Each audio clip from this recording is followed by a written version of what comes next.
Hi viewers, this is MK. இன்றைக்கி என்ன பார்க்க போகிறோன்னா, கொத்தரங்காய் உருளைக்கிழங்கு வச்சு ஒரு எக்ஸலண்ட்டான பொரியல் தாங்க செய்ய போகிறோம். இந்த மாதிரி கொத்தரங்காய் வச்சு செய்யுங்க, அவ்வளோ டேஸ்ட்டாக இருக்குங்க. வாங்க எப்படி செய்யலான்னு பார்க்கலாம். அதுக்கு ஒரு கடாயை வச்சுட்டு அதில் ஒரு 3 ஸ்பூன் கடலை எண்ணெய் சேர்த்துக்கிறேங்க. அதில் பெரிய பெரிய பீஸாக தோலை நல்லா சீவிட்டு பொட்டேட்டோ பீஸ் பீஸாக கட் பண்ணிக்கலாம்.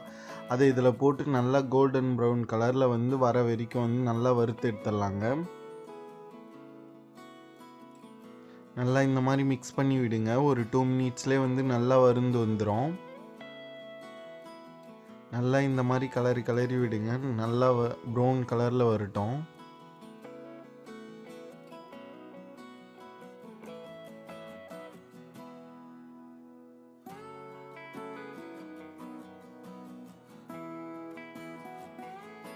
அவ்வளோதாங்க, நல்லா வறுபட்டுச்சு. இந்த மாதிரி ஸ்டேஜில் நம்ம தனியாக பிளேட்டில் எடுத்து வச்சிடலாம்.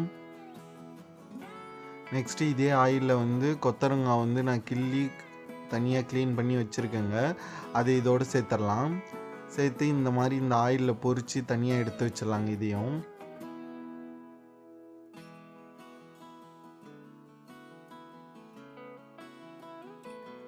இந்த மாதிரி செய்யும்போது நம்ம தண்ணி சேர்க்காம கூட இந்த பொரியலை செஞ்சிட முடியுங்க.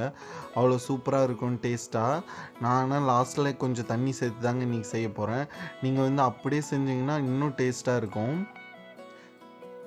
நெக்ஸ்ட்டு அதே ஆயிலில் ஒரு பச்சை மிளகா 2 பெரிய ஆனியனை பொடிசாக கட் பண்ணி அதையும் இதோடு சேர்த்துக்கலாங்க. சேர்த்து நல்லா வதக்கி விடுங்க. நல்லா வதங்கட்டுங்க.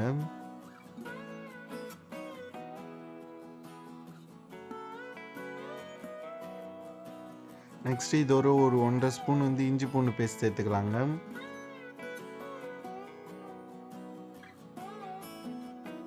சேர்த்து நல்லா வதக்கி விடுங்க. இஞ்சி பூண்டு பேஸ்ட் வாசனை பச்சை வாசனை போகிற வரைக்கும் நல்லா வதக்கி விடுங்க.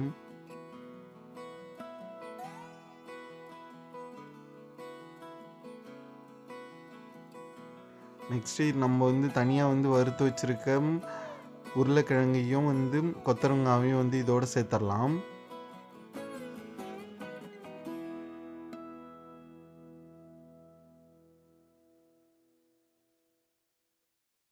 அவ்வளோதாங்க, இதோட மசாலாலாம் சேர்த்துடலாம். ஒரு 1/2 ஸ்பூன் மஞ்சள்தூள் சேர்த்துக்கலாங்க.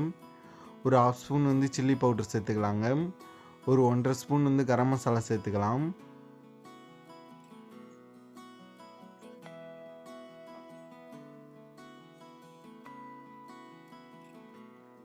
நெக்ஸ்ட்டு ஒரு 1/2 ஸ்பூன் மல்லி பவுட்ரு, 1/2 ஸ்பூன் ஜீரா பவுட்ரு சேர்த்துக்கலாங்க.